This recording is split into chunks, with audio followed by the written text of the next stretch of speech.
Just pulled up to my favorite spot. Not too bad of a trip. My brother's eating with, I think it's his girlfriend. He don't want to say, he's kind of private, but I think it's his girlfriend. So I'm gonna be eating alone at the bar by myself, like a loser. Haven't done that in a while. Usually got the kids and the wife and everyone's screaming, so it's gonna be nice just to kind of eat at my favorite spot. Haven't been here in a little bit, so I'll check back in tonight later.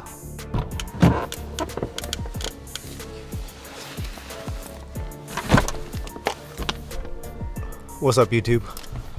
I am really excited because today I'm gonna go on a trip to Austin, Texas to film a portion of a documentary that me and a couple of friends are working on. The documentary is called Biodiversity, a Sustainable Footprint, and it's about sustainable agriculture and how holistic land management practices can positively impact our climate, animals, and human health. So I'm going to be documenting this trip. It's going to be a 2-day trip. I'm going to meet with an awesome person named Andy Marsh.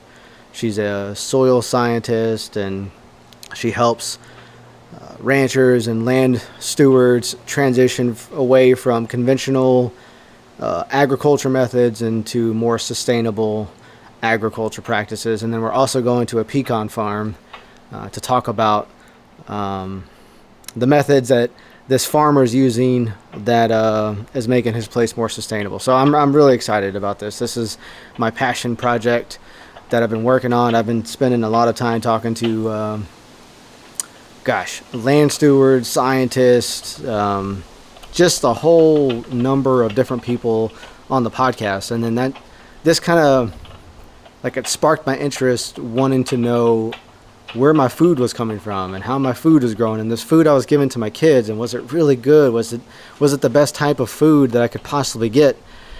And that's what kind of started. So the podcast was turning into almost like an agriculture podcast. So the idea of doing a documentary popped in my head, and I'm definitely not a documentarian, not any type of good videographer or anything like that. I just have some camera gear, and I know people with awesome camera gear as well. So yeah, I'm gonna document this trip and see how it goes. I feel like every Texas gas trip has to start with a Buc-ee's trip. If you are not from Texas and you don't know what Buc-ee's is, it's basically, I don't know, it's almost like a high-end gas station. I would say that you could probably eat food off of the bathroom floors. That's how clean it is. It's like, it's got everything. People legitimately go shopping at Buc-ee's. It's wild. They got clothes, purses, all kinds of weird shit. But I need to gas up. I got about a 3-hour trip from Houston to Austin. And it's like right at 4 o'clock, so traffic's gonna be nasty. But I'll check back in here in a little bit.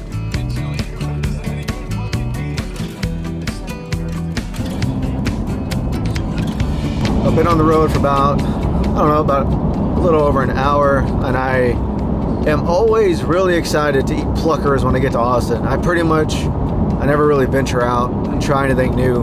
We have a few pluckers in the Houston area, but they don't hit as hard as that one on South Lamar in Austin, Texas.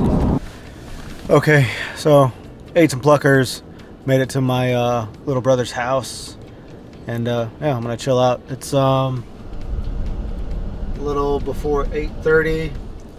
We're heading to Maynard, Texas to film with Andy tomorrow. About I think the shoot starts at 11. It'll probably be a couple of hours, so I'll check back in tomorrow. Have a good night. Bye. I don't know, why am I telling you have a good night? That's fucking weird. I don't know why I do this either. I'm gonna stop doing that on the next stuff. What's up, everybody? So we're out here in Maynard, Texas. We're gonna interview Andy for the documentary. So we're getting set up. I'm gonna set the camera up. That way you can see kind of behind the scenes of us getting set up. So had a good morning. Worked out with my little brother. Got some food in the stomach, and then yeah. So document this journey for y'all.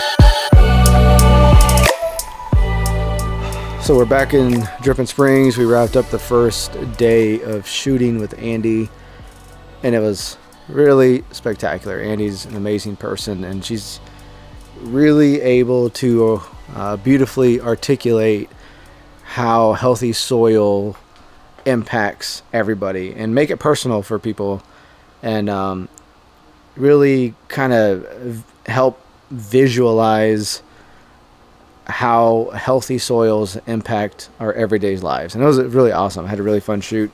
Tomorrow we're going to a pecan ranch where Andy's been helping for the last 3 or 4 years, so I'm excited to see that. We'll get some drone footage, also get some in-field footage of her talking to the farmer and her working in the field. So really exciting. I'm having a lot of fun. I'm grateful for my brother and my brother's friend and Jordan and John for being able to shoot. So this is something fun. Let's go see what John thinks and see how the first day went. But I'm 32 now, so I don't listen to as much of it. Hey. All right. Hey. How'd the first day go? First day went good, I think. It's always fun going into a new environment, not knowing how you're going to light it because you've never seen it before. So you end up bringing everything. And then once you kind of get a feel for the space, you can kind of create a look as best you can on the fly. So to having not scouted and just everyone just kind of grabbing things and getting it going, I think it went well. I think it can be tricky the way we're doing it, because we're just at the mercy of the day, at the mercy of the host, but everyone's been gracious and patient. So it took me a little longer to set up, but I think it went well. I think Andy was prepared. Like, I could tell she was prepared, and that helps. And the guys are cool, and John is good at what he does. That John. What are you eating there? Oh, it was a burrito. Well, Cabo Bob's, huh? What was it called? Cabo Bob's? Cabo Bob's. Hey, real quick, what did you learn? I learned that life and health of the planet and yourself starts from underneath. Underneath what? Underneath in the ground. Okay. And you can't forget that, because if you forget that, then the ground that you stand upon may start falling apart, and then you will not be happy. Good morning. It is Friday, August the 11th, day 2. We're going to go get some shots of Andy and Troy, the pecan farmer. Is it pecan or pecan? I think I say a pecan. Pecan farmer in Lockhart, Texas. We're going to get them talking about the transition from conventional farming, traditional conventional methods, into a more regenerative approach, and how Troy's been managing it. Get some drone footage and just some awesome shots of Andy working the soil a little bit. I want to get some of those cool dramatic shots of Andy kind of reaching in the soil and getting some slow-mo shots of the soil falling out of her hands. I think those would be really cool.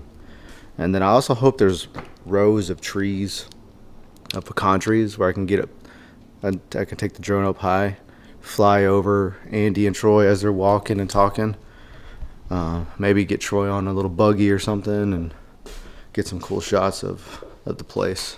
Okay, well, I didn't really get to check in at the pecan farm, but we wrapped up there. On our way back home, I'm actually halfway back home. I had to stop and get coffee at this new place I haven't checked out before. It's called Latte Cafe. It's in Columbus, Texas. Pretty good coffee. I always go with cold brew. Can't go wrong there. But Troy from Swift River Pecans was absolutely awesome. I bought some pecans, and they also sell some honey stuff there too.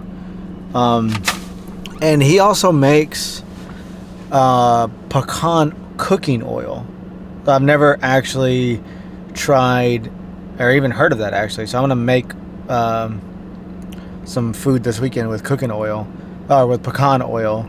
He said, Troy said that it has a higher smoke point, so you it doesn't go rancid as quickly, or it doesn't spoil the food as quickly. If you like when you cook olive oil, you can't really get it that hot because it destroys the integrity of the oil.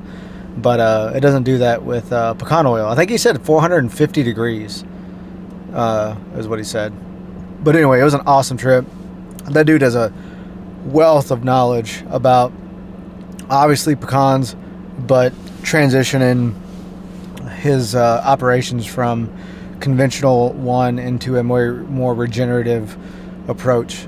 Super intelligent guy, and it's cool that him and Andy are working together. So Andy was out there as well, and she got some soil samples.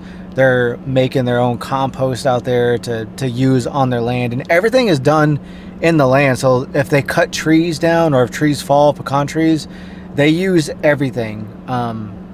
Even down to the small stuff will get grinded up and get turned into mulch. The pecans don't get wasted. They either get sold there at their store, or they sell them off commercially. The pecan shells get turned into mulch. So it's a really impressive operation. I had a great time, and I can't wait to go back. We're gonna go back and get some drone shots because it got way too hot. We didn't get to do all that.